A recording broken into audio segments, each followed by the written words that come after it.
नमस्कार दोस्तों, यदि आप भी बिहार बोर्ड क्लास 10 से 2026 में 17 फरवरी को हिंदी का पेपर देने जा रहे हैं, तो दोस्तों ये वीडियो आपके लिए है। चूँकि यहाँ पे ऐसे ऑब्जेक्टिव प्रश्न लाया गया है जो आपके 17 फरवरी के एग्ज़ाम में ज़रूर आएगा। तो दोस्तों यहाँ से सारे ऑब्जेक्टिव प्रश्न आप सभी देखकर और याद करके ज़रूर जाइएगा, ताकि आपका अपना एग्ज़ाम में अच्छा स्कोर हो सके दोस्तों। काफ़ी वीवीआई प्रश्न है दोस्तों, तो आप सभी याद करके ज़रूर आप सभी अपने एग्ज़ाम में ज़रूर जाएँगे। तो चलिए दोस्तों यहाँ पे क्लास को करते हैं शुरू। उससे पहले अभी तक वीडियो को लाइक नहीं किए दोस्तों, तो वीडियो को लाइक ज़रूर कर लेंगे और चैनल को सब्सक्राइब नहीं किए तो चैनल को सब्सक्राइब भी ज़रूर करेंगे। पहला नंबर प्रश्न है कि इस भीमराव अंबेडकर की मृत्यु कब हुई थी? तो दोस्तों आप सभी को याद रखना है, भीमराव अंबेडकर की मृत्यु 1956 ईस्वी में हुआ था, जो कि ऑप्शन यहाँ से आपका ए बिल्कुल राइट आंसर हो जाएँगे। दोस्तों आप सभी को याद रखना है। दूसरा नंबर प्रश्न है कि इस the caste in Indian their mechanism के लेखक कौन है? तो दोस्तों आप सभी को याद रखना है, the caste in Indian mechanism जो है ना, उसका मैकेनिज्म का लेखक जो है ना, वह था भीमराव अंबेडकर। कौन था दोस्तों? तो वह था भीमराव अंबेडकर, जो कि ऑप्शन यहाँ से आपका सी बिल्कुल सही आंसर हो जाएंगे। दोस्तों सारे के सारे ऑब्जेक्टिव प्रश्न जरूर याद करेंगे। 3 नंबर प्रश्न है कि ललित बिलोचन शर्मा की कहानी है। तो दोस्तों आप सभी को याद रखना है, ललित बिलोचन शर्मा की कहानी हो जाएंगे 20 के दांत, ऑप्शन यहाँ से आपका सी बिल्कुल राइट आंसर हो जाएंगे। उसके बाद यहाँ पे 4 नंबर प्रश्न है कि सेन साहब किस कहानी के पात्र है? दोस्तों काफ़ी वीवीआई प्रश्न है। सेन साहब जो है ना किस कहानी के पात्र है दोस्तों? तो वह 20 के दांत है, जो कि ऑप्शन यहाँ से आपका सी बिल्कुल सही आंसर हो जाएंगे दोस्तों। उसके बाद यहाँ पे 5 नंबर प्रश्न है दोस्तों, भारत से हम क्या सीखे किस साहित्य विद्या में है दोस्तों? तो 5 का बिल्कुल राइट आंसर याद रखना है दोस्तों। तो ये हो जाएंगे आप सभी को भाषण, जो कि ऑप्शन यहाँ से आपका बी बिल्कुल राइट आंसर हो जाएंगे। उसके बाद 6 नंबर प्रश्न है दोस्तों, कौन सी भाषा सभी भाषाओं की अग्रजा मानी जाती है? तो दोस्तों आप सभी को याद रखना है, वह भाषा है संस्कृत। कौन है दोस्तों? तो वह संस्कृत है, जो कि ऑप्शन यहाँ से सी बिल्कुल राइट आंसर हो जाएंगे।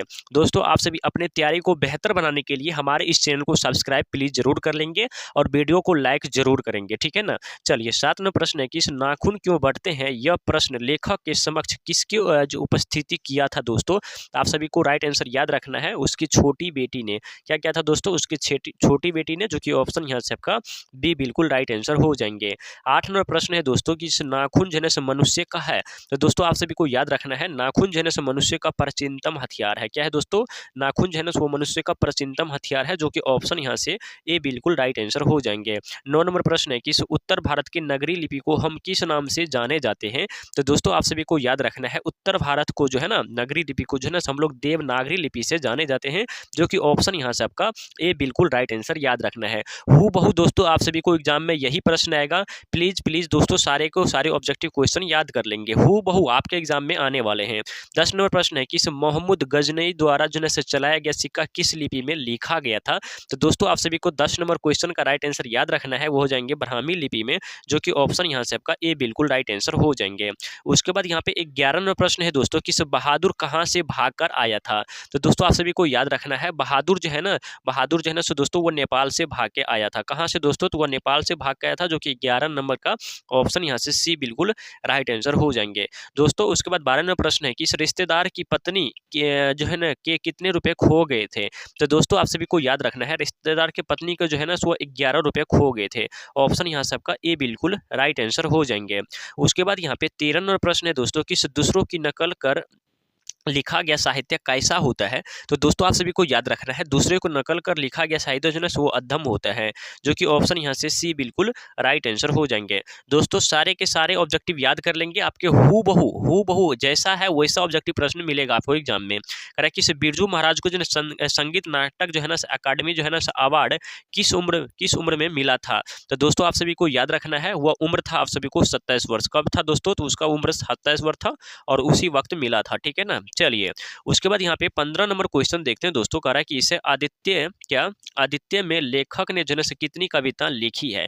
तो 15 का राइट आंसर याद रखना है दोस्तों, तो वो हो जाएंगे आप सभी को 35, जो कि ऑप्शन यहाँ से आपका सी बिल्कुल राइट आंसर हो जाएंगे। उसके बाद यहाँ पे 16 नंबर क्वेश्चन है दोस्तों कि मछली किस प्रकार की कहानी है? ठीक है ना, तो आपको याद रखना है 16 नंबर क्वेश्चन दोस्तों यहाँ पे मछली होता, ठीक है ना। तो ये हो जाएंगे मनोवैज्ञानिक, जो कि ऑप्शन यहाँ से आपका बी बिल्कुल राइट आंसर हो जाएंगे दोस्तों। उसके बाद यहाँ पे 17 नंबर प्रश्न है कि दोस्तों बिस्मिल्लाह खां के मामा का नाम था? तो दोस्तों आप सभी को याद रखना है, बिस्मिल्लाह खां के मामा का नाम जो है ना सदीक हुसैन था। क्या था दोस्तों? तो सदीक हुसैन था। आप सभी को याद रखना है। ऑप्शन यहाँ से सी बिल्कुल सही आंसर हो जाएंगे। 98वां प्रश्न है कि इस भारतीय संस्कृति किसका जो है ना सब प्रतीक है? तो दोस्तों आप सभी को याद रखना है, भारतीय संस्कृति जो है ना वो विभिन्न संस्कृतियों के सामंजस्य का, जो कि ऑप्शन यहाँ से डी बिल्कुल राइट आंसर हो जाएंगे। उसके बाद 19 नंबर क्वेश्चन देखेंगे दोस्तों, गुरु नानक के अनुसार जो है ना किसके बिना जो है ना जन्म व्यर्थ है दोस्तों? तो आप सभी को याद रखना है, वो जो है ना राम नाम के बिना जो है ना जीवन क्या है दोस्तों, यानी कि जन्म लेना व्यर्थ है राम नाम के बिना, ठीक है ना, आपको याद होना चाहिए। 20 नंबर प्रश्न है, किस गुरु नानक किस भक्ति धारा के कवि है दोस्तों? आप सभी को याद रखना है दोस्तों, वो हो जाएंगे आप सभी को निर्गुण। कौन हो जाएंगे दोस्तों? तो वो हो जाएंगे आप सभी को निर्गुण भक्ति धारा के, जो कि ऑप्शन यहाँ से ए बिल्कुल राइट आंसर हो जाएंगे। उसके बाद यहाँ पे 21 नंबर प्रश्न है कि कौन सी कृति जो है ना रस खान की नहीं है दोस्तों? तो दोस्तों आपको याद रखना है वो कौन सा है, तो वो अष्टयाम जो है ना वो रस खान की नहीं है, जो कि ऑप्शन यहाँ से सी बिल्कुल राइट आंसर हो जाएंगे। 22 नंबर प्रश्न है कि घनानंद किस काल के कवि है? तो दोस्तों आप सभी को याद रखना है, घनानंद जो है ना वह रीति काल के कवि है। किस काल के कवि है दोस्तों? तो वह घनानंद जो है रीति काल के कवि है, जो कि ऑप्शन यहाँ से बी बिल्कुल राइट आंसर हो जाएंगे। 23 नंबर प्रश्न है कि अति सूक्ष्म समेत को जो है ना मारा है शीर्षक सविया की जो है ना किसकी रचना है? तो 23 को बिल्कुल राइट आंसर याद रखना है दोस्तों, तो वो हो जाएंगे आप सभी को यहाँ पे घनानंद की, जो कि ऑप्शन यहाँ से सी बिल्कुल राइट आंसर हो जाएंगे। उसके बाद 24 नंबर प्रश्न देखेंगे दोस्तों, कह रहा है कि प्रेम घन जो है ना किस युग के कवि है? तो 24 नंबर क्वेश्चन का राइट आंसर याद रखना है दोस्तों, तो वो हो जाएंगे भरतेंदिया युग के, जो कि ऑप्शन यहाँ से आपका ए बिल्कुल राइट आंसर याद रखना है दोस्तों। चलिए अगले प्रश्न की ओर बढ़ते हैं दोस्तों। यहाँ पे देखेंगे 25 नंबर क्वेश्चन, कह रहा है कि इस पंत जी का जो है ना भारत माता कहाँ की निवासिनी है दोस्तों? तो 25 नंबर क्वेश्चन को राइट आंसर याद रखना है दोस्तों, तो वो हो जाएंगे आप सभी को गौत, जो कि ऑप्शन यहाँ से आपका ए बिल्कुल राइट आंसर याद रखना है। 26 नंबर प्रश्न देखेंगे दोस्तों, और 26 नंबर प्रश्न क्या करा है, थोड़ा इसको मैं बड़ा 26 नंबर प्रश्न करा है कि दिनकर के काव्य मूल को जो है ना स्वर किया है दोस्तों? तो 26 नंबर क्वेश्चन का राइट आंसर याद रखना है आप सभी को, तो हो जाएंगे अज्ञ एवं राष्ट्रीय चेतना का, क्या हो जाएंगे दोस्तों? वो अज्ञ एवं राष्ट्रीय चेतना का राइट आंसर हो जाएंगे। 27 नंबर प्रश्न है दोस्तों कि कौन सी कृति अज्ञा जी के नहीं है? तो दोस्तों आप सभी को याद रखना है, मिलन यामिनी जो है ना ये अज्ञा जी के नहीं है दोस्तों, बाद बाकी ये सब करा के सारा है दोस्तों, ठीक है ना। चलिए 28 नंबर प्रश्न देखेंगे दोस्तों, और 28 नंबर प्रश्न है कि शेखर एक जीवनी किस विद्या की रचना है दोस्तों? तो 28 नंबर क्वेश्चन का राइट आंसर याद रखना है, तो हो जाएंगे उपन्यास, जो कि ऑप्शन यहाँ से आपका ए बिल्कुल राइट आंसर हो जाएंगे। उसके बाद यहाँ पे 29 नंबर क्वेश्चन है कि कुंवर नारायण कैसा छवि है दोस्तों? आप सभी को याद रखना है, कुंवर नारायण कैसा छवि है दोस्तों? तो वह संवेदनशील है, जो कि ऑप्शन यहाँ से आपका बी बिल्कुल राइट आंसर हो जाएंगे दोस्तों। 30 नंबर प्रश्न है कि इसी दुनिया में किसकी कृति है दोस्तों? तो आप सभी को याद रखना है, इसी दुनिया में जो है ना वृंदन डोंगरवार की कृति है दोस्तों, जो कि ऑप्शन यहाँ से ए राइट आंसर हो जाएंगे।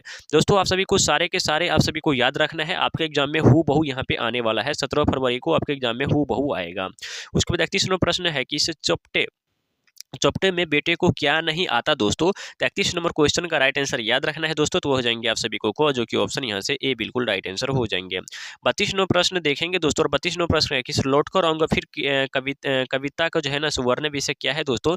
तो 32 नंबर क्वेश्चन का राइट आंसर याद रखना है दोस्तों, तो वो हो जाएंगे आप सभी को बंगाल की प्रकृति, जो कि ऑप्शन यहाँ से डी बिल्कुल राइट आंसर हो जाएंगे।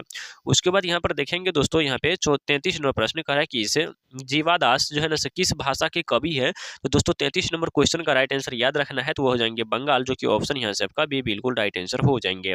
उसके बाद यहाँ पे 34 नंबर प्रश्न है दोस्तों, रेगर मरियार जनरल के काव्य खंड जो कैसी है दोस्तों? तो 34 नंबर क्वेश्चन का राइट आंसर आप सभी को याद रखना है दोस्तों, तो ये हो जाएंगे आप सभी को कौन? तो ये हो जाएंगे गीतात्मक, जो कि ऑप्शन यहाँ से आपका ए बिल्कुल राइट आंसर हो जाएंगे। उसके बाद यहाँ पे 35 नंबर क्वेश्चन देखेंगे दोस्तों, दिनकर को जो ज्ञानपीठ पुरस्कार किस रचना से प्राप्त हुआ था? तो दोस्तों आप सभी को याद रखना है 35 नंबर क्वेश्चन का, तो वो था उर्वरित, तो ऑप्शन यहाँ से ए बिल्कुल राइट आंसर हो जाएंगे। उसके बाद यहाँ पे 36 नंबर प्रश्न देखेंगे दोस्तों, और 36 नंबर प्रश्न है कि जनतंत्र का जन्म शीर्षक कविता में जो है दुमुही शब्द किसके लिए किया गया था दोस्तों? तो 36 नंबर क्वेश्चन याद रखेंगे जनता के लिए, जो कि ऑप्शन यहाँ से डी बिल्कुल राइट आंसर हो जाएंगे। उसके बाद 37 नंबर प्रश्न है दोस्तों कि मागम्मा क्या काम करती थी? तो 37 क्वेश्चन का राइट आंसर याद रखना है दोस्तों, वह दही बेचती थी, जो कि ऑप्शन यहाँ से सी बिल्कुल राइट आंसर हो जाएंगे। उसके बाद यहाँ पे 38 नंबर क्वेश्चन है कि दोस्तों मागम्मा थी? तो दोस्तों आप सभी को याद रखना है, मागम्मा जो है ना वह क्या थी दोस्तों? तो आप सभी को याद रखना है, वो अंधविश्वासी थी, जो कि ऑप्शन यहाँ से आपको क्या हो जाएगा ना बी बिल्कुल राइट आंसर हो जाएंगे। 39 नंबर प्रश्न है दोस्तों, सात कोरी होता किस भाषा के साहित्य है दोस्तों? तो 39 नंबर क्वेश्चन का राइट आंसर आंसर याद रखना है हो जाएंगे उड़िया, जो कि ऑप्शन यहाँ से सी बिल्कुल राइट आंसर हो जाएंगे। उसके बाद यहाँ पे 40 नंबर क्वेश्चन देखेंगे दोस्तों, कह रहा है किस ज्योतिष ने मंगू के बारे में क्या कहा था। आप सभी को याद रखना है दोस्तों, ज्योतिष जो आया था वह कि किस आने वाला अगहन में जो है ना मंगू ठीक हो जाएगी, जो कि ऑप्शन यहाँ से ए बिल्कुल राइट आंसर हो जाएंगे।